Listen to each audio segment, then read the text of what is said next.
Olá, seja bem-vindo à nossa última aula sobre como preparar e apresentar sermões. Espero que essa série de 4 aulas tenha sido uma bênção para você. As 3 primeiras já estão disponíveis aqui no canal do YouTube, as 3 primeiras também estão disponíveis no Instagram. Essa quarta nós gravamos exclusivamente aqui para o YouTube e é uma aula mais prática. Eu quero apresentar alguns materiais, alguns autores, algumas ideias de sermões. Espero que venha ser uma bênção também para a sua vida. Um pequeno resumo das primeiras aulas. Na primeira aula, nós falamos sobre a vida devocional do pregador, falamos sobre o cuidado com a vida espiritual, com a devoção diária, que é a primeira fonte de ideias para o pregador. A vida devocional é o maior celeiro de ideias para um pregador. Então, assista a primeira aula, já está disponível. Na segunda aula, nós falamos sobre o preparo do sermão.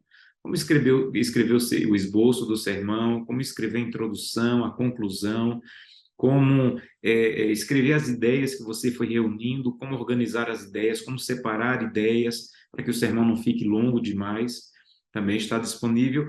E na terceira aula, nós falamos sobre a mensagem, como apresentar a mensagem, como vencer o nervosismo, como fazer apelo, como buscar e aplicar ilustrações. Então, essas 3 aulas não são tudo, claro, que se pode falar sobre os temas, mas talvez seja uma boa introdução para você continuar pesquisando, tá bom?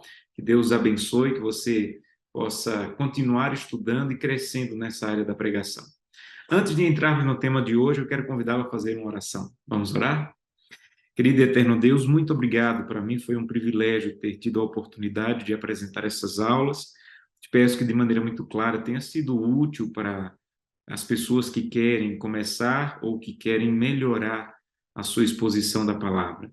Que, de maneira poderosa, o Senhor esteja conosco nessa última aula e que possamos entender, ter materiais, ideias para continuar te servindo melhor.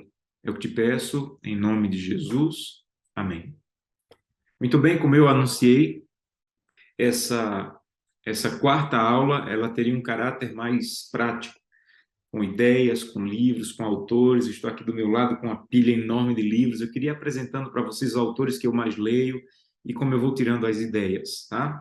Então, primeiro são os recursos que eu uso para fazer os sermões. O primeiro recurso eu expliquei bem na primeira aula, que é o caderno que eu vou na minha devoção, eu vou escrevendo ali as ideias. Então, eu não vou repetir, está bem claro na primeira aula, mas tente ter a sua devoção tirando ideias do texto bíblico e escrevendo no caderno. Ali está a minha primeira fonte de pesquisa, porque, como nós vimos, o sermão é um conjunto de ideias bíblicas que tem uma aplicação prática para a vida das pessoas. Isso é um sermão. É você ter ideias que você tirou do texto bíblico e aplicações que sejam relevantes para as pessoas que estão te ouvindo. E a grande questão é de como encontrar boas ideias no texto bíblico. Como você não falar só o que está ali evidente na leitura. Então, a primeira é essa que eu falei do caderno, tá? Então, leia a Bíblia, escreva, expliquei bem na primeira aula. Agora, quando você termina a sua devoção e você tem algumas ideias sobre o texto que você leu, agora você vai para comentários bíblicos, para tirar também de comentários bíblicos e da leitura da Bíblia ideias do sermão. E eu uso para isso, primeiro, Bíblias. Eu uso Bíblias de estudo, algumas Bíblias de estudo. As que eu mais gosto são a Bíblia Andrews, que é vendida pela Casa Publicadora Brasileira, porque abaixo do texto vai vir algumas ideias, vai vir alguns links com outras passagens. Então, a Bíblia Andrews é uma Bíblia extraordinária. A segunda Bíblia que eu gosto muito de ler para estudar o texto bíblico, como nós falamos na segunda aula, é essa aqui, Bíblia de Estudo MacArthur. Eu gosto muito dessa Bíblia, ela tem algumas aplicações boas, não é uma Bíblia que tem uma visão da doutrina adventista, então tem algumas coisas que você tem que filtrar sobre a doutrina bíblica, mas tem algumas ideias boas de aplicações. Eu também gosto muito dessa Bíblia aqui. É uma Bíblia para anotar os sermões. Eu gosto dessa Bíblia porque eu vou anotando aqui do lado as ideias do que eu fui escrevendo o principal daquele capítulo. Então, é aqui que muitas vezes eu escrevo o esboço do meu sermão, é aqui que eu escrevo o que eu fui encontrando de ideias na Bíblia, nos comentários. Então, não sei se a luz vai permitir você ver aí, mas aqui está, uma Bíblia que tem um espaço para você anotar um esboço do sermão, e com essa Bíblia talvez você não precise levar papéis ali para a Bíblia, para o púlpito. Então, uma outra Bíblia que eu gosto muito é essa Bíblia, Bíblia Palavras-Chave. Eu gosto muito dessa Bíblia e vou explicar por quê. Quando você encontra uma palavra na Bíblia, essa palavra está em português, evidentemente, e você deve, pelo menos, ter uma pequena noção do que aquela palavra significa na língua original, no grego e hebraico. Só que você não tem formação em grego e hebraico. Essa Bíblia, ela vai te dar o significado das palavras em grego e hebraico, a tradução delas e a aplicação delas em português. Então, ela vai pegar as principais palavras da Bíblia, por isso que se chama Bíblia Palavras-Chave, porque ao final da Bíblia você vai encontrar o significado da ideia daquela palavra em grego e em hebraico, das principais palavras bíblicas. E isso é extraordinário. Você vai entender, por exemplo, que aquela palavra que você está lendo no texto, ela foi aplicada em outro texto, e quando você lê outro texto, se amplia a sua compreensão daquela palavra. Entendeu? Então, por exemplo, quando João diz para a igreja de Esmirna que o vencedor receberá a coroa da vida, quando você vai para essa Bíblia, ela mostra que João tinha duas palavras disponíveis para coroa: a palavra Stéphanos, em grego, e a palavra diadema. A palavra diadema era uma coroa que o imperador usava no dia a dia, só por ser imperador. Então, ele era imperador, nasceu imperador, ou foi eleito imperador, usava o diadema só por ser imperador. Já a outra palavra, Stéphanos, era uma coroa que só se usava depois da batalha, depois da vitória. Então, quando ele voltava vitorioso, quando o gladiador ganhava a vitória, quando o atleta ganhava, ele ganhava uma coroa chamada diadema. Em português, tudo é traduzido com diadema ou como coroa, desculpem. Tudo é traduzido como coroa, mas em grego ele poderia usar Stéphanos ou diadema. Quando João escolhe usar Stéphanos, ele está dizendo há uma coroa disponível, mas é a coroa que vem depois da luta. Não é uma coroa só porque você é pastor, porque você é adventista. Não, a coroa da vida cristã, ela vai vir como vinha a coroa Stéphanos depois da luta. Então, só você compreender isso, você já tem uma aplicação bonita para fazer ao texto bíblico. Por isso essa Bíblia ajuda muito, porque ela vai te dar as principais palavras em grego e hebraico, e ela vai dar a ideia de tradução daquela palavra, ou que aplicação aquela palavra tem. Então, é uma Bíblia que vale a pena investir e comprar. Agora, vamos lá. Primeiro eu faço minha devoção, tiro as ideias e escrevo no caderno. Segundo, eu vou para essas Bíblias para tirar mais algumas ideias do texto. Depois eu vou para os textos do Espírito de Profecia, que Ellen White escreveu, que falam sobre aquele texto que eu estou tentando fazer o sermão. Essa é a ordem. O meu caderno, diversas Bíblias, Espírito de Profecia. Depois que eu tiro as ideias daquele texto que eu escolhi, do Espírito de Profecia, aí eu vou para comentários. E eu queria apresentar para vocês alguns bons comentários. Eu começo com o que eu considero ser o principal que você deve ter em sua biblioteca, que é esse aqui, o Comentário Bíblico Adventista. Ele tem 7 volumes. O comentário tem 7 volumes. Se você não quiser, você não precisa comprar os 7 de uma vez. Você pode comprar os comentários de acordo com os livros que você quer fazer o sermão. Você quer pregar sobre o Pentateuco? Compre o volume 1. Esse volume 7 vai de Filipenses a Apocalipse. Apocalipse. Então, eu quero preparar sermões dessa parte. Você vai comprando ali à medida do tempo. Então, são 7 volumes do Comentário Bíblico Adventista. Você está bebendo de uma fonte limpa, com a doutrina bíblica que cremos, Comentário Bíblico Adventista. O Comentário Bíblico, ele acompanha o volume 8 e 9. O volume 8 é o Dicionário Adventista. Esse dicionário faz um papel parecido com essa Bíblia que eu falei, essa Bíblia Palavras-Chave. Então, aqui está a Bíblia Palavras-Chave, e o dicionário, todo pregador deveria ter um dicionário, ele vai te ajudar a compreender o significado das palavras da Bíblia. Esse é um dicionário grosso, tem muitas palavras, não é um livro para leitura, é um livro de consulta, então ele tem mais de 1.300 páginas, mas você está pregando ali e você lê um texto bíblico em Gênesis 30 que fala sobre as mandrágoras que foram trocadas ali. O que significa mandrágoras? E aqui vai explicar o que é mandrágores, vai explicar que uso ele tinha no texto bíblico lá de Gênesis 30. Então, o dicionário bíblico, ele vai ajudar você a compreender algumas palavras bíblicas que talvez você não conheça, que você não tenha contato, e que você precisa usá-las até para tirar ideias para o sermão. E o volume 9 do Comentário Bíblico Adventista é o Tratado de Teologia, que é um livro de teologia sistemática. O que é teologia sistemática, pastor? Esse livro é muito útil para quando você vai pregar sermões temáticos. Você vai falar sobre um sermão sobre o sábado, aqui tem um capítulo falando sobre tudo que a Bíblia fala sobre o sábado, com aplicações, com ideias, com explicações teológicas. Então, o Tratado de Teologia é o livro mais completo que temos como igreja de teologia sistemática, ou de sistematizar a teologia bíblica de acordo com nossa crença. Então, se quer pregar sobre o santuário, aí tem um capítulo inteiro falando sobre a teologia bíblica adventista, o que nós cremos sobre o santuário, sobre o estado do homem na morte, sobre a segunda vinda, sobre a trindade. Então, é um livro excepcional para você ter segurança na doutrina bíblica e você poder ensinar e compartilhar. Ficou confuso até aqui? Não. Vamos revisar?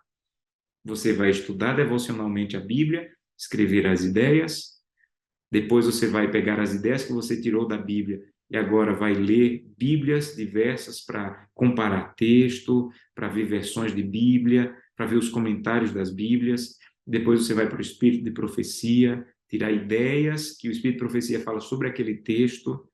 Então, eu falei uma aula sobre isso. Se você vai pregar sobre Daniel e Apocalipse, você vai procurar no Grande Conflito. Se você vai pregar sobre Atos e os livros de Paulo, você vai ler o livro Atos dos Apóstolos. Se você vai pregar sobre os Evangelhos, você vai ler o Desejar Todas as Nações. E cada livro do Espírito de Profecia, você vai ter no final dele as referências das passagens. Então, quando você está lendo um livro do Espírito de Profecia, você vai lá no final e lá vai ter todas as passagens dizendo em que página daquele livro fala sobre aquela passagem que você está procurando. Isso é muito útil.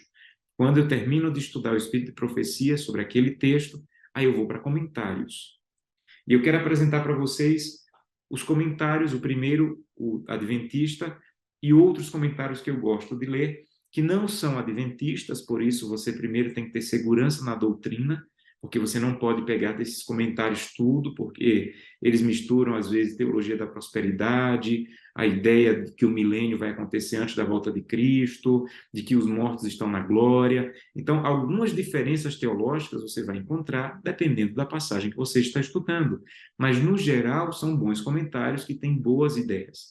O primeiro deles, que eu estou gostando muito, eu já tinha ele em inglês, agora está sendo traduzido para o português, é esse comentário exegético.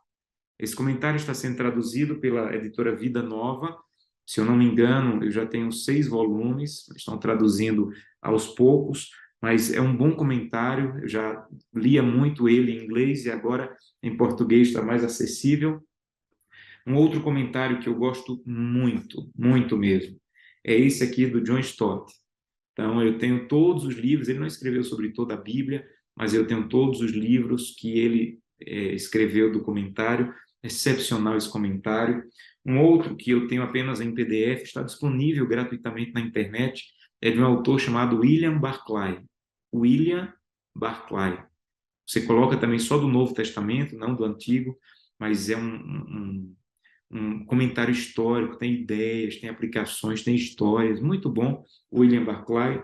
Um outro comentário que eu gosto muito é do pastor Hernandes Dias Lopes, ele faz um apanhado de bons comentários em inglês, e ele traduziu e colocou as ideias principais no comentário dele. Então, é um livro, é um comentário muito bom.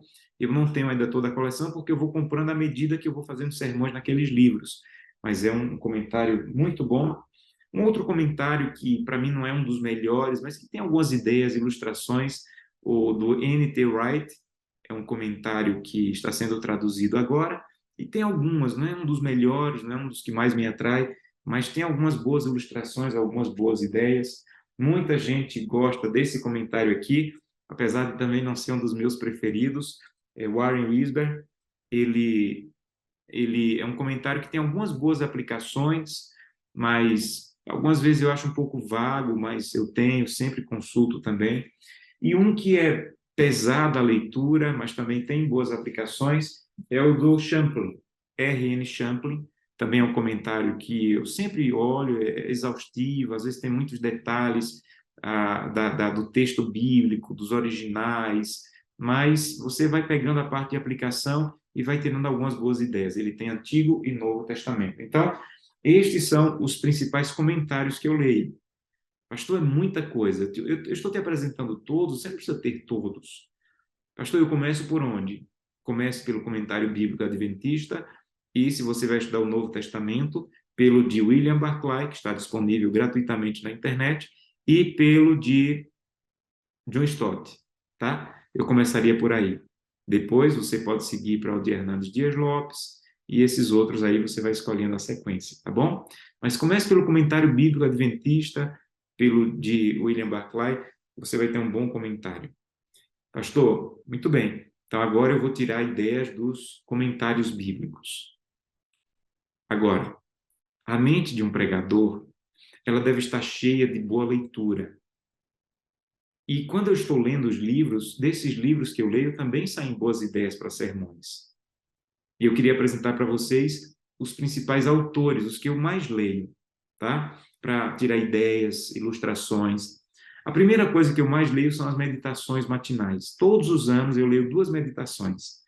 Geralmente eu leio meditações antigas. Eu ganhei há um tempo uma coleção de meditações antigas. Eu gosto muito de ler meditações matinais, de Ellen White, de outros autores, mas leia meditações, porque as meditações vão trazer boas ilustrações para o seu sermões, boas ideias, boas aplicações.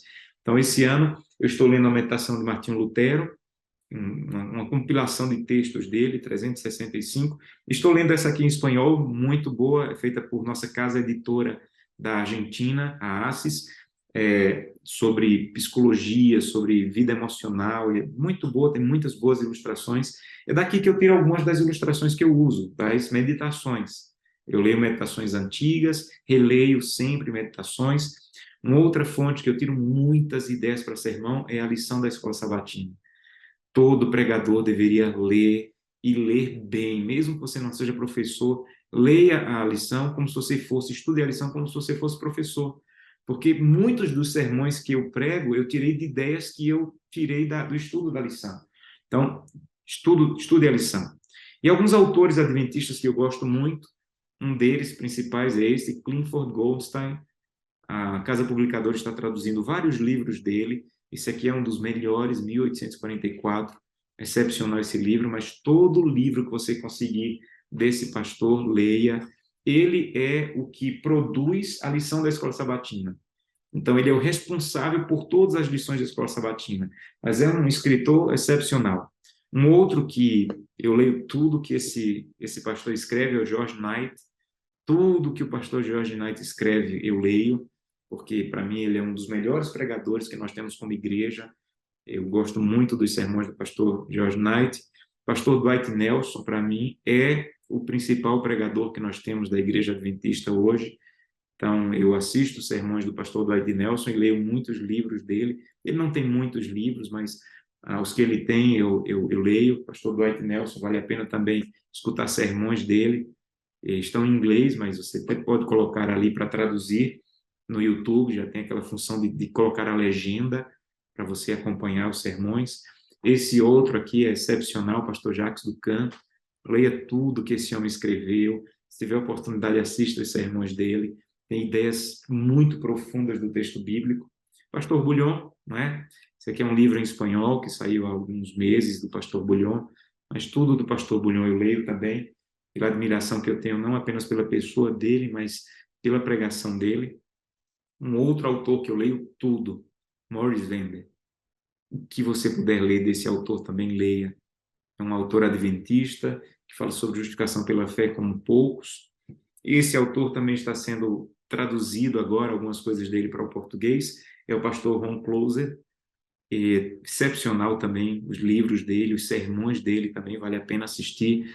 Tem em espanhol, tem em inglês, vale a pena. E esse autor, que é uma novidade no Brasil, mas já é muito conhecido na América do Norte e tem contribuído muito com a igreja, pastor John Pecan. Esse é um livro que ele tem em português agora, alguns outros estão sendo preparados. Tem um livro chamado A Igreja, da Casa Publicadora, que tem também artigos do pastor João Pecam. Vale a pena ler tudo que esse homem escreveu. É profundo, às vezes é difícil, tem que ler 2, 3 vezes, mas quando você começa a absorver a ideia do pensamento dele, é extraordinário. Tem ótimas ideias para sermão. Tá bom? Então, estou passando aqui aos livros, porque você vai anotando aí, você vai, à medida do tempo, comprando. Eu gosto muito de receber indicação de livros, não sei se você gosta. Se não gosta, me perdoe por essa aula de hoje. Mas eu gosto de receber indicações de livros. Esses são os autores adventistas que eu leio. Agora eu quero apresentar para vocês autores não adventistas. Por que eu separo? Porque quando eu leio um pastor adventista, como o pastor Pecam, por exemplo, eu leio com menos filtro. Claro que tem que ter filtro para saber, para ver se o que ele está escrevendo está de acordo com a Bíblia, com o Espírito de Profecia, mas eu leio mais aberto, porque eu sei que é alguém que a casa publicadora aprovou o livro, a casa publicadora não iria aprovar um livro sem passar por um filtro teológico muito, muito profundo, como a casa publicadora brasileira tem, e a casa publicadora sul-americana, a ACES, também faz. Então, é um livro que eu leio um pouco mais aberto. Esses autores que vou apresentar agora, eu leio com mais filtros, porque eu sei que eles não creem na doutrina como nós cremos, biblicamente.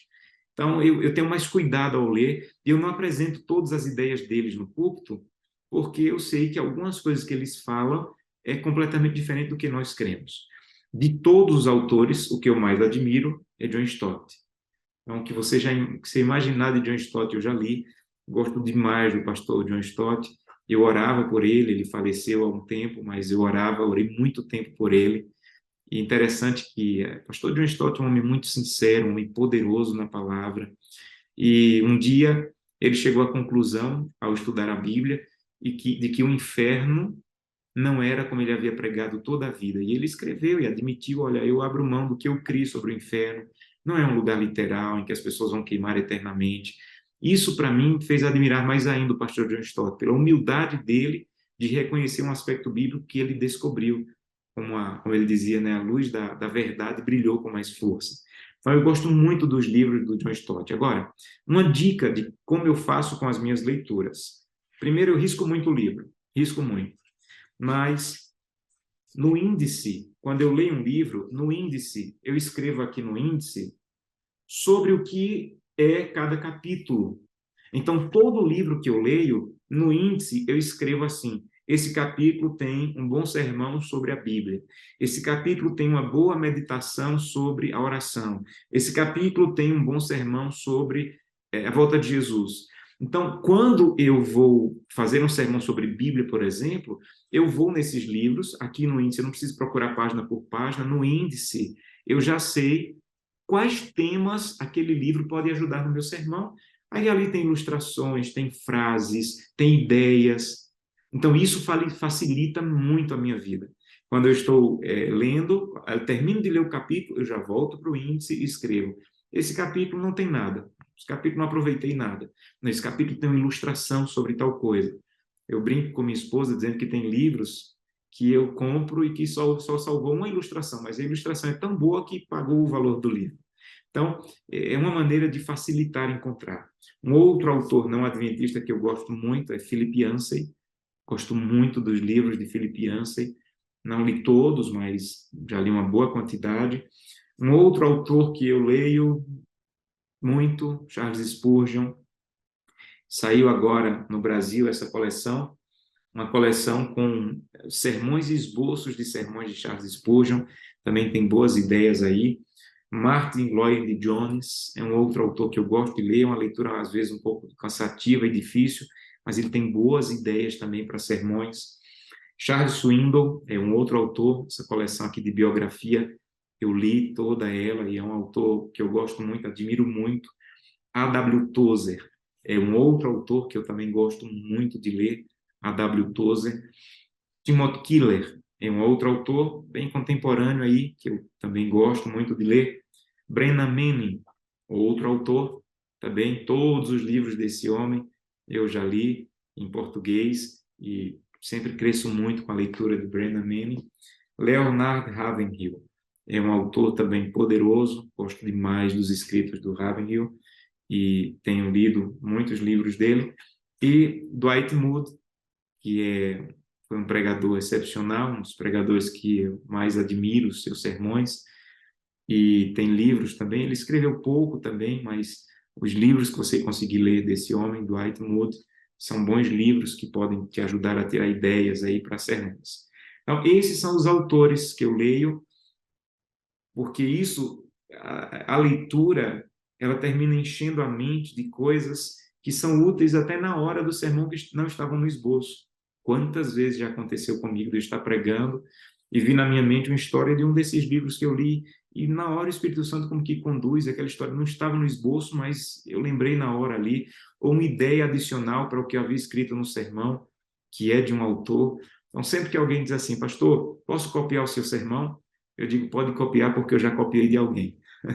Não tem nada original. Ou é da Bíblia, que não me pertence, ou do Espírito de Profecia, ou dos comentários que eu leio, ou desses autores que eu leio. Então, não tem nada original. Você pode até ter uma ideia, uma aplicação diferente, mas é da Bíblia. Se é da Bíblia, é de domínio público. Então, eu queria primeiro te apresentar isso. São os autores que eu leio, os comentários que eu leio, as Bíblias que eu leio, o Espírito de Profecia para o sermão. Uma outra coisa bem útil que eu queria deixar claro para vocês nessa aula é que quando eu preparo, quando eu estudo um livro, eu gosto de estudar de maneira exaustiva o livro. Por exemplo, eu passei 2 anos estudando o livro de Romanos, estudando mesmo. Então, não era a minha vida devocional, era estudando o livro. E eu li o livro de Romanos, o que o Espírito de Profecia falava sobre Romanos, e li 5 comentários sobre Romanos. E eu vou anotando isso. Quando eu vou pregar sobre Romanos, eu tenho, em um caderno, eu tenho as melhores ideias para cada capítulo daquele comentário. Então, eu anoto no comentário tal, página tal, tem uma boa ideia sobre esse capítulo. E eu vou escrevendo ali. Então, quando eu vou pregar sobre Romanos capítulo 7, eu tenho aqui o resumo do meu estudo desses 2 anos no livro de Romanos. Então, eu já passei 2 anos no livro do Apocalipse, 2 anos no livro de Daniel, 2 anos no livro de Romanos, Atos, livro de Atos também passei mais de um ano. Agora eu vou começar o livro de Levítico, já comecei, mas vou dar continuidade, estou no capítulo 4, vou lendo devagar e lendo comentários, e eu vou reunindo as melhores ideias desses comentários. Porque se você vai preparar um sermão e você já tem quais são os melhores comentários, as melhores ideias, isso facilita muito. E como eu tenho que estar sempre preparando sermões, isso facilita muito a minha vida, porque eu tenho lá quais são os melhores comentários e as melhores ideias. Agora, eu peguei essas ideias que eu fui estudando ao longo dos anos e eu gravo semanalmente um podcast que está disponível no nosso Instagram. Estamos providenciando para colocar também no canal do YouTube. Está disponível nas principais plataformas de podcast. Eu gravei um vídeo já falando sobre isso, mas esse podcast não é um sermão. São as ideias que eu tirei desses comentários e do Espírito de Profecia sobre o capítulo. Então, não é para você pegar aquele áudio e pregar, porque ali tem muitas ideias, ali tem ideias para mais de um sermão. Como eu falei, se você coloca ideias demais no sermão, você vai terminar confundindo a audiência. Então, esse podcast é apenas para você saber o que eu li daqueles comentários sobre aquele capítulo e algumas boas ideias que eu tirei desses comentários, as principais ideias. Então, às vezes, de uma ideia que eu coloco lá no podcast, você pode desenvolver um sermão, às vezes de 2 ou 3 ideias. Então, acompanhe, nós já gravamos todo o livro de Romanos, nós já estamos terminando o livro de Atos, de gravar, estamos no capítulo 20, e o próximo livro será o livro de Daniel. Então, eu vou gravar áudios em podcast sobre as ideias que eu extraí desse estudo sistemático que eu faço dos livros da Bíblia. E eu recomendo você a fazer o mesmo. Comece pelos evangelhos, por exemplo, valendo os evangelhos e valendo comentários, o Desejar Todas as Nações e comentários. Escolha 1 ou 2 comentários, mas vá anotando. Olha, o capítulo 1 de Mateus, o Espírito de Profecia tem essa e essa ideia, esse comentário tem essa e essa ideia. E quando você for preparar sermões, você já tem ali onde encontrar as melhores ideias para os sermões naquele capítulo. Tá? Então, procure esse podcast, está disponível, espero que seja útil.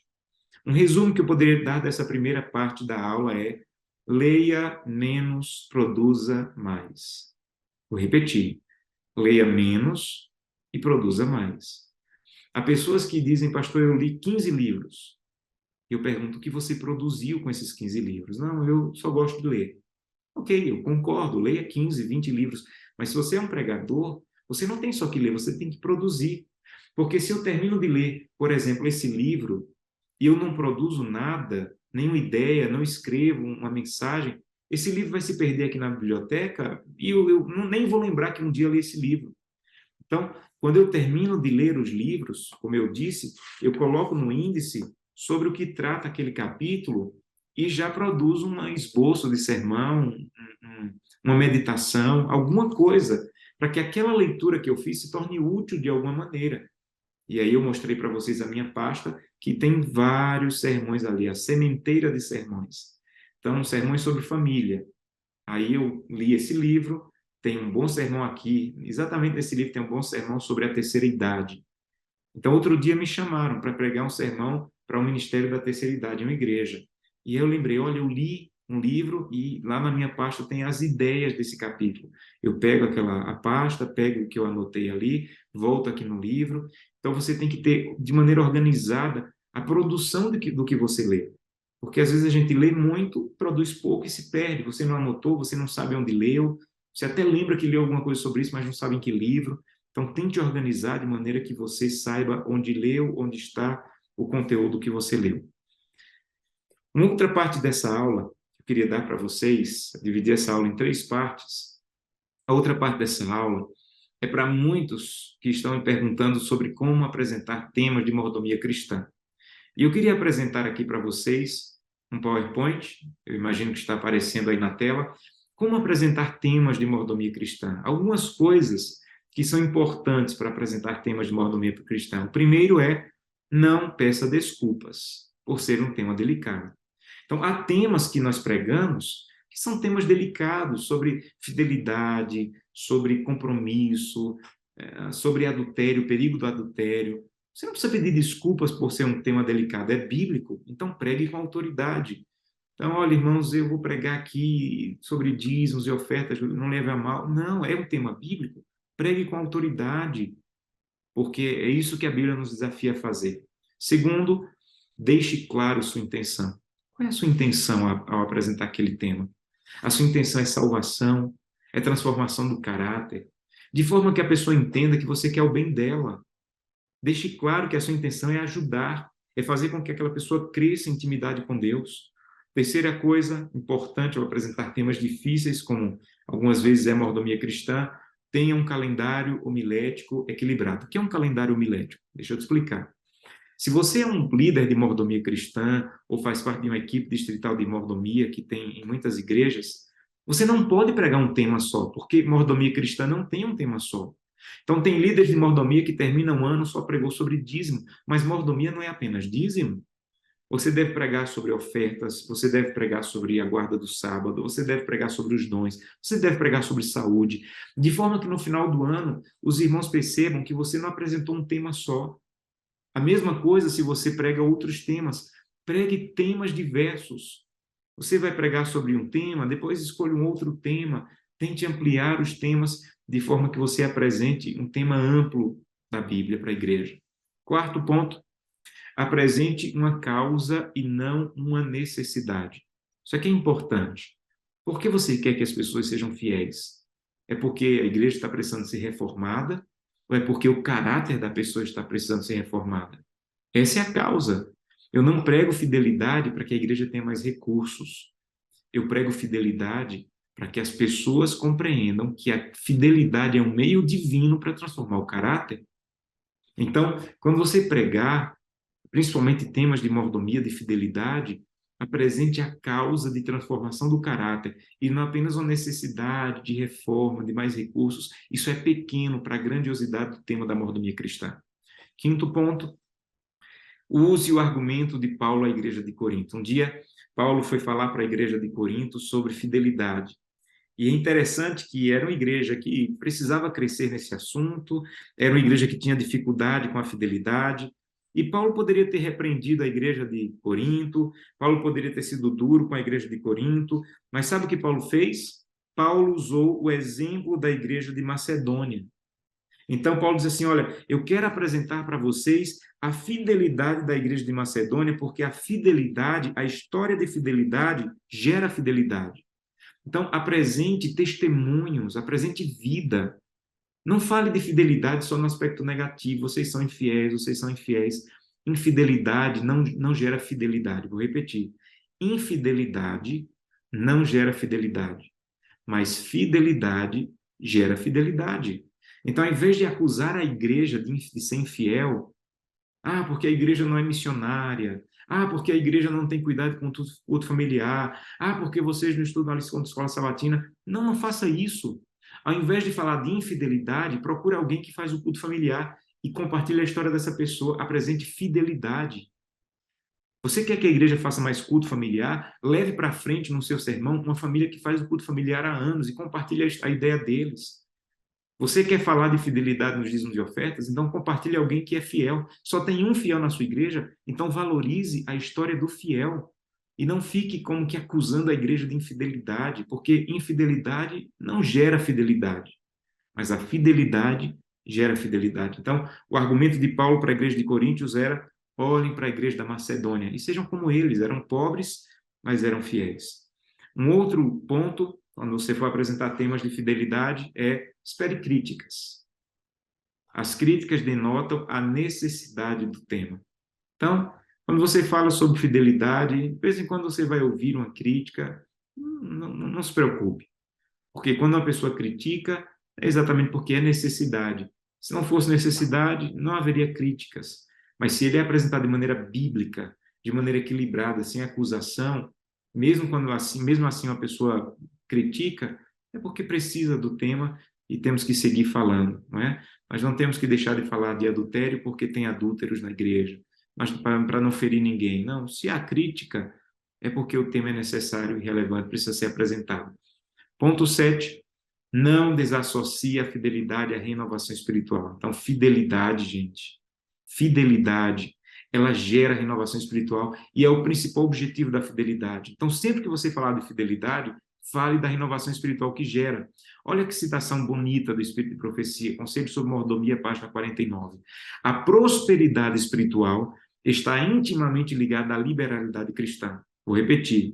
A prosperidade espiritual está intimamente ligada à liberalidade cristã. Em outras palavras, se você quer ser próspero espiritualmente, você tem que ser liberal, fiel liberalmente. A teologia da prosperidade diz assim: se você for liberal, você vai ser próspero na vida material. Não. O que nós cremos? Se você for liberal, se você for fiel, a principal prosperidade disponível é a prosperidade espiritual. Ponto 8. Pregue fidelidade associado à justificação pela fé e o breve retorno de Cristo. Esses são os temas melhores para apresentar fidelidade. Apresente Cristo como o maior sacrifício. Eu sou fiel em resposta ao que Cristo fez por mim. E apresente que o Senhor vai voltar para pedir conta da minha mordomia. Eu costumo dizer que o melhor sermão sobre fidelidade é: breve Jesus voltará. Se as pessoas não perderem a noção de que Jesus está voltando, elas não irão perder a noção de que necessitam ser fiéis a cada momento. Jesus vai vir em hora que não sabemos. Por isso eu tenho que ser fiel todos os dias, para que quando o Senhor venha, eu seja encontrado fiel. Então, ligue justificação pela fé, o que Cristo ofereceu por mim, em resposta ao meu pecado, e o que eu ofereço agora em resposta ao que ele fez por mim. Então, há bons sermões de mordomia cristã no livro de Romanos, no livro de Gálatas, que apresentam bem o tema da justificação pela fé. E sobre a volta de Cristo. 9º ponto, deixe bem claro a integridade e seriedade da igreja que você serve. Eu apresento mordomia com muita ousadia pela confiança que eu tenho nessa igreja, liderada por homens que são falhos, que erram, mas a nossa igreja tem um sistema de controladoria, de auditoria, de contabilidade, um sistema tão seguro e tão fechado que é muito difícil haver roubo, haver desvio. Você não vê os pastores adventistas, por exemplo, sendo presos em aeroporto com dinheiro escondido. Por quê? Porque um pastor adventista, ele não tem acesso ao dinheiro da igreja local. Você sabia disso? Então, os tesoureiros que estão me escutando agora sabem disso. Quando o dízimo é entregue, o pastor da igreja local não tem acesso ao dízimo. Ele é enviado para uma associação que volta pagando os pastores por igual em todos os lugares. Então, não é o pastor que lida com o dízimo, que guarda o dízimo, que conta o dízimo. Tem um grupo de irmãos que fazem isso, com todo um sistema de controladoria, de auditoria, de contabilidade, de prestação de contas, de responsabilidade fiscal. Tudo que a igreja faz tem nota fiscal, tem responsabilidade fiscal. Então, deixe bem claro isso para a igreja, que você apresenta temas de fidelidade, mas não é para tornar um homem mais rico, é pela seriedade da igreja de cumprir, usar os recursos para cumprir a missão. Eu gosto de dizer que a igreja adventista não tem um dono, que está ficando rico, comprando aviões e fazendas de gado, enquanto a igreja está trabalhando. A igreja adventista não tem um dono. A igreja adventista tem uma missão que está sendo cumprida. E falar da seriedade da igreja é bom quando apresenta temas de fidelidade. E, por fim, espere conversões e transformações em temas de mordomia. Então, faça apelos de batismo, faça apelos de entrega, de compromisso com Deus, porque a fidelidade, ela leva as pessoas a tomarem decisões espirituais. Então, eu já fiz sermões que eram sobre mordomia cristã e terminei com um apelo de batismo, porque a maior entrega que uma pessoa faz não é de dízimos e ofertas, é da própria vida a Cristo através do batismo. Então, ligue a conversões, fidelidade e transformações ao seu sermão. Última parte dessa aula, eu falei que iria compartilhar com vocês alguns sermões, algumas ideias de sermões para você ampliar. E essa é a última parte da aula. Vamos lá? Abra sua Bíblia em 1 Coríntios. Estou preparando um sermão, vou pregar agora, final do ano. 1 Coríntios, capítulo 15. 1 Coríntios, capítulo 15, é um texto que eu gosto muito e tenho preparado um sermão sobre ele, que Paulo diz assim, 1 Coríntios 15, 8. Eu não vou pregar o sermão para você, tá bom? Eu só vou dar as ideias, os tópicos do sermão que eu estou preparando para você ter algumas ideias, ampliar e fazer o seu próprio sermão.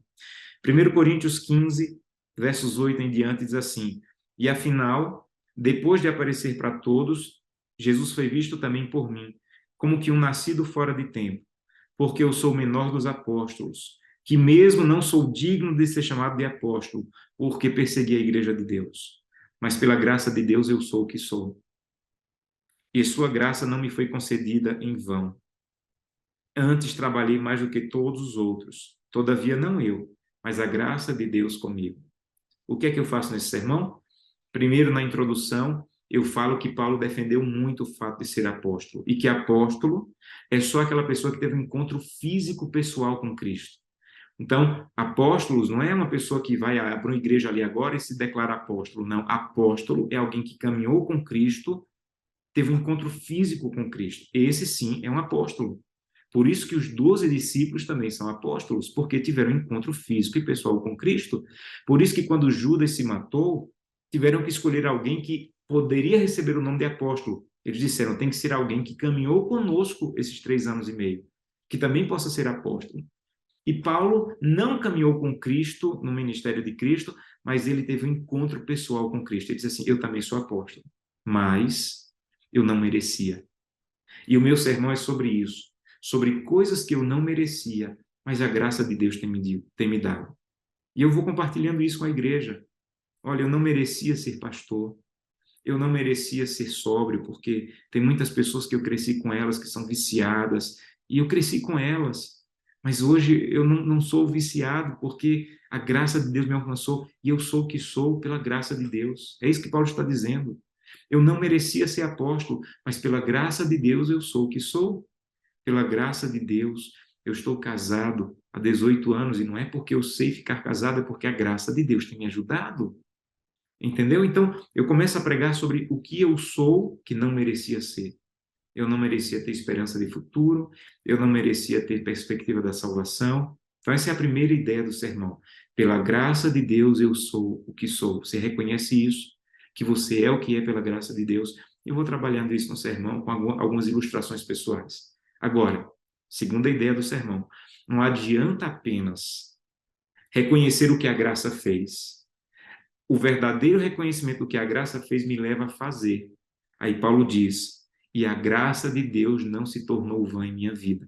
Em outras palavras, eu entendi o que a graça deu, o que a graça fez por mim, agora eu vou fazer em resposta.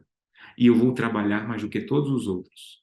Porque a graça fez coisas grandiosas comigo. E aí vem a segunda ideia do sermão.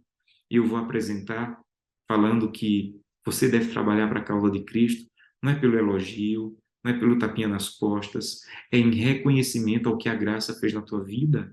Você reconhece isso? Você reconhece a grandiosidade do que Deus fez em sua vida? Ah, pastor, reconheço. Então se envolva com a causa de Deus. Não termine um dia, uma semana ou um ano olhando para trás e dizendo: a graça de Deus foi grande com a minha vida, mas eu não fiz nada pela causa de Deus. Termine um ano, a semana e o dia dizendo o que Paulo disse: pela graça de Deus eu sou o que sou, e a graça de Deus não é vã em minha vida. Antes, tenho dedicado o meu melhor pela causa de Deus. Tenho sido fiel, tenho guardado o sábado, tenho compartilhado a verdade, tenho me dedicado à causa de Deus. E ele termina dizendo: mas não eu. Então, até o trabalhar para Deus não sou eu, mas a graça de Deus comigo. Então, essas são as ideias do sermão. Primeiro, Paulo era um apóstolo, mas dizia: eu não mereço. Segundo, a graça de Deus fez ele ter o que ele não merecia. Pela graça de Deus, eu sou o que sou. Depois, a graça de Deus não pode ser vã em minha vida. Eu tenho que responder dando o melhor pela causa de Deus. E terceiro, até esse melhor que eu dou, eu não posso me orgulhar, porque não sou eu, mas é a graça de Deus comigo. Então tá aí uma ideia para você desenvolver essa ideia do sermão. Um outro texto que estou trabalhando nele, 1 Samuel capítulo 5. Abra sua Bíblia aí, 1 Samuel capítulo 5, ainda estou trabalhando nesse sermão, mas queria compartilhar algumas ideias com você que me falaram profundamente ao coração esses dias, na minha meditação, quando estava lendo ali o ano bíblico, e esse capítulo fala sobre a arca de Deus na casa de Dagom. Então, vou resumir para você. Você lê depois o capítulo, mas a arca de Deus foi tomada pelos filisteus, levada para casa de um Deus chamado Dagom. Naquele tempo, e essa é a minha introdução do sermão, as guerras, elas não aconteciam entre exércitos. Na concepção dos antigos, as guerras aconteciam entre deuses. Então, os exércitos lutavam, mas quem venciam eram os deuses. Então, se a minha cidade derrotasse a sua, é porque o meu Deus é maior do que o seu. E quando a minha cidade derrotava a minha cidade entrava no templo do seu Deus, amarrava a estátua do seu Deus e levava amarrada para a cidade vitoriosa e colocava no templo do Deus vitorioso.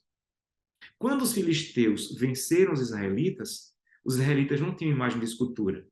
E eles pensaram: como é que nós vamos levar para a casa do nosso Deus para dizer que o nosso Deus venceu se eles não têm imagens? Ora, eles não têm imagem, mas tem essa arca aqui, que não é uma imagem de escultura, mas eles dão muito valor, então vamos levá-lo. Levaram a arca para a casa do templo, para o templo do Deus Dagom. E a Bíblia diz que no outro dia, quando eles levaram a arca para o templo do Deus Dagom, a imagem do templo estava caída no chão. Eles se assustaram, mas ok, pode ter sido um acaso, levantaram a estátua e no outro dia a estátua estava caída no chão e estava com sua cabeça e os seus braços cortados. Qual é a aplicação que eu faço disso? Quando eu levo os meus ídolos para Deus, quando os meus ídolos têm contato com Deus, e eu falo sobre isso nesse sermão, os ídolos que eu ainda tenho no meu coração. Quais são os ídolos que você ainda tem no seu coração? Aqueles pecados acariciados, aquelas lutas que você não consegue vencer. O que você tem que fazer? Você tem que colocar esses ídolos que você ainda tem em contato com a presença de Deus, que naquele caso era simbolizado pela arca. E Deus vai derrubar esses ídolos. Não é você que derruba ídolos. Não é você que vence pecados. Deus nunca nos chamou para vencer pecados. Sabe o que Deus nos chamou?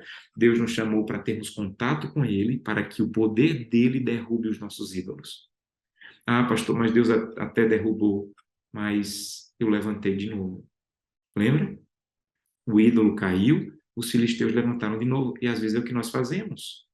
Nós ainda estamos alimentando a nossa vida com coisas que estão levantando os nossos ídolos. Quando aceitamos Jesus, ele até derrubou o ídolo, mas a gente voltou a comer como comia, acessar o que acessava, e conviver com pessoas que convivíamos antes. E isso fez com que os ídolos que um dia caíram levantassem de novo. O que temos que fazer? Levar de novo a Jesus. e de novo, até que ele arranque a cabeça e os braços dos nossos ídolos e nos dê a vitória completa. Então, é uma outra ideia que eu estou trabalhando para um sermão em 1 Samuel capítulo 5. Leve os seus ídolos à presença de Deus, os seus pecados. Deixe ali. Se você levantar esse ídolo, leve a Deus de novo para que ele arranque a cabeça e os braços.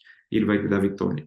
Um outro texto que estou tentando apresentar, ou fazer um sermão, está em Gênesis. Esse é um sermão de mordomia. Já apresentei algumas vezes, mas ainda estou trabalhando nesse sermão. Gênesis capítulo 14. É a história de quando Melquisedeque foi encontrar com Abraão e Abraão entregou o dízimo para Melquisedeque. Primeiro, na introdução, eu falo sobre o contexto da guerra, que Ló foi levado, que Abraão foi defendê-lo. Então, essa é a minha introdução. Dá uma ideia, um contexto, um panorama do contexto da história. Abraão venceu uma guerra improvável. Ele não era guerreiro. Ele foi lutar contra 4 exércitos, mas ele venceu pelo poder de Deus. Quando ele encontra Melquisedeque, antes de ele entregar o dízimo, Melquisedeque ensina algumas coisas para ele. Primeiro, capítulo 14, verso 19, Melquisedeque diz a Abraão, você vai entregar o dízimo, mas você vai entregar um dízimo para o Deus que já possui tudo, porque ele é dono dos céus e da terra. Então, primeira ideia, você só pode ser fiel se você entender quem é o dono. Se você achar que é o dono, você nunca vai ser fiel. Você não entrega dízimos porque Deus precisa. Se você não quer ser fiel nos dízimos, fica tranquilo. A igreja vai vencer sem os teus dízimos. Ah, você não quer assumir nenhuma função na igreja? Fica tranquilo, a igreja vai vencer sem os teus dons, porque a igreja é de Deus. Tudo já pertence a Deus. E por que nós entregamos? Porque nós precisamos, não Deus. Então você não ora porque Deus precisa saber o que aconteceu. Você ora porque você precisa orar para ter comunhão com Deus. Você não usa os dons porque Deus precisa que pregue o evangelho e só tem você. Se você não pregar o evangelho, as pedras vão clamar, mas o evangelho vai ser pregado. Você prega o evangelho porque isso desenvolve a tua vida espiritual. Ele é o dono de tudo. Você não devolve dízimo porque do seu dinheiro depende o crescimento da causa de Deus. A causa de Deus vai crescer sem o seu dinheiro se você não quiser ser fiel. Mas você precisa ser fiel para que o egoísmo seja arrancado. Então, o primeiro ponto do sermão eu apresento. Deus é o dono e você tem que viver sua vida de fidelidade, tendo essa noção. Deus é o dono. Eu entrego não é porque ele precisa, sou eu quem preciso entregar. Segunda ideia, Melquisedeque diz, Abraão, você só vai entregar o dízimo daqui a pouco porque Deus entregou os inimigos na tua mão. Fidelidade é você reconhecer que você só pode ter alguma coisa porque Deus já te deu. Se Abraão tivesse morrido na guerra, ele não precisava entregar o dízimo. Sabe por que ele estava entregando o dízimo? Porque ele estava vivo, porque Deus o abençoou. Então só pode entregar dízimo quem está vivo. Se estivesse morto, mas ele estava vivo. Então fidelidade é olhar para trás e reconhecer que Deus está entregando os inimigos nas minhas mãos. Eu guardo o 7º dia porque Deus me deu 6. Eu devolvo dízimos e ofertas porque Deus já me deu um mês de vida. Então, é uma outra ideia aí para esse segundo ponto do sermão. E o terceiro ponto que eu termino com ele é a conversa entre Abraão e o rei de Sodoma. Havia uma lei, e isso eu tirei a ideia de um comentário, havia um código, chamado Código de Hammurabi, naquela época, que dizia que quem ganhava a guerra ganhava tudo. Então, Abraão ganhou, tudo agora pertencia a ele, dos reinos conquistados e dos reinos que ele libertou. Mas o rei de Sodoma diz, olha, leva só os bens, as pessoas deixa comigo. Se Abraão dissesse, não, senhor, tudo é meu, não tinha problema, era crime, porque a lei dizia que Abraão poderia ficar com tudo. Mas o que é que Abraão pensou? Se eu ficar com alguma coisa, ele vai dizer que quem me tornou rico foi ele. E não é verdade. Quem me tornou rico e próspero foi Deus. Ele diz, eu levanto a mão para o céu. Abraão diz, eu levanto a mão para o céu, verso 22, que nem um fio e nem uma correia de sandália eu quero do que é seu, porque eu não quero que você diga e que ninguém diga que você me tornou rico, porque eu sei de onde vem minha riqueza. E eu concluo o sermão falando isso. Você sabe de onde vem sua riqueza? Sua riqueza vem de você abrir o trabalho no sábado? Ou sua riqueza vem de vir para a igreja no sábado? Você até podia ganhar mais, mas você diz, Santo Deus, eu não quero nada que venha às minhas mãos, fruto da infidelidade, ou de não ter compromisso e dependência do Senhor. Eu quero depender do Senhor e não do meu trabalho no sábado. E aí eu vou aplicando. Senhor, eu vou entregar. Se eu tivesse o dinheiro do dízimo na minha mão, eu ia ter mais dinheiro na minha conta corrente. Mas eu não quero mais dinheiro na minha conta corrente porque eu não quero que ninguém diga ele se tornou rico porque é infiel. Eu quero que as pessoas vejam que a minha riqueza, a minha prosperidade vem de alguém que aprendeu a depender só de Deus, mesmo que tenha que entregar o que Deus pede que eu entregue. E aí eu vou aplicando o sermão. Espero que esses 3 sermões, pelo menos, você tire algumas ideias, você aplique, ou você tenha pelo menos entendido como eu vou trabalhando as ideias do sermão no texto bíblico para apresentar para a igreja. Espero que essa aula tenha sido útil para a sua vida. Espero que de maneira clara e poderosa Deus te use para pregar e apresentar sermões no nosso YouTube. Se inscreva no canal, assine aí o sininho, clique aí no sininho para as notificações, porque nós vamos estar sempre postando vídeos com ideias de sermões, com material, com recursos, que eu imagino que podem ser úteis para a tua vida, tá bom? Que Deus te abençoe, que Deus te use poderosamente e que essa aula, a última aula dessa série, tenha sido útil e uma bênção para você. Vamos orar? Querido e eterno Deus, muito obrigado pela oportunidade de concluir essa série, de apresentar essa última aula. Espero que tenha sido útil e uma bênção para as pessoas que acompanharam até aqui. E que possamos ter melhores sermões, frutos de mais tempo na tua presença e mais tempo preparando e se dedicando a isso que é um privilégio para o ser humano. Imagino quantos anjos gostariam de assumir os púlpitos aos sábados, domingo, quarta-feira, no pequeno grupo, para compartilhar o que eles conhecem sobre Deus. Mas não é permitido aos anjos. É um privilégio de homens e mulheres que estão agora aqui se preparando melhor para isso. E nesse momento, anjos e o Santo Espírito estará na igreja. E teremos um auditório humano e um auditório divino. Usa-nos, Santo Deus, para esse grande privilégio de pregar para homens e anjos. Eu te peço em nome de Jesus. Amém. Que Deus te abençoe.